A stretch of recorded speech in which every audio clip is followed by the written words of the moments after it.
your stance on abortion rights for women, and you said something along the lines, ask Debbie Wasserman Schultz. She's the congresswoman. She's a member of she's the chair of the DNC, the Democratic National Committee. You said, ask Debbie Wasserman Schultz if it's okay to kill a 7-pound baby in the uterus.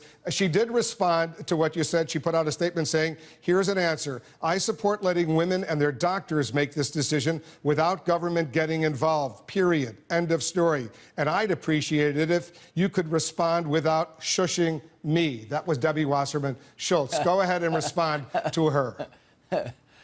Well, it sounds like her answer is yes, that she's okay with killing a 7-pound baby. But the interesting thing is, I understand our country's polarized on the issue and not everybody agrees on the issue. But even most of my friends who are pro-choice will tell me they're not okay with 7 and 8 and 9-pound abortions. They're not okay with really end stage when the baby's fully developed. You know, there's a bit of doubt and discussion earlier in pregnancy.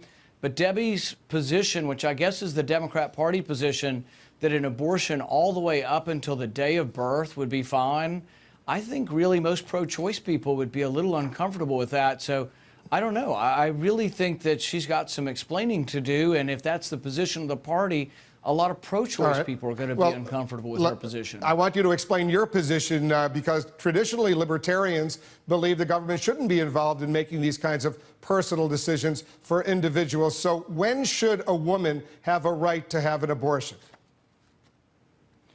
The thing is that there is a role for government in our lives, and the role is basically to prevent violence. And so when a baby is born, you know, I'm a physician, and so I examine babies in the neonatal nursery often.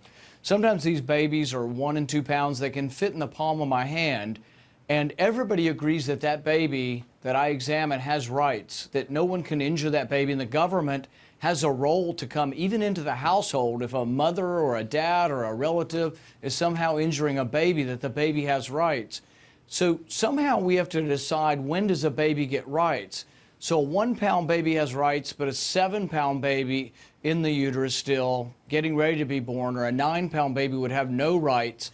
It seems like an abrupt sort of diminution of rights, that all of a sudden you have rights and then a couple of minutes before you didn't have rights. These are very, very difficult, I think, discussions. And then that's the question of, when does life begin? And I don't think we all agree on that. I personally believe that life is special, that human life is special, and that there is a sanctity, and that we're more than just, you know, clay and dirt. What about rape? What about rape and incest?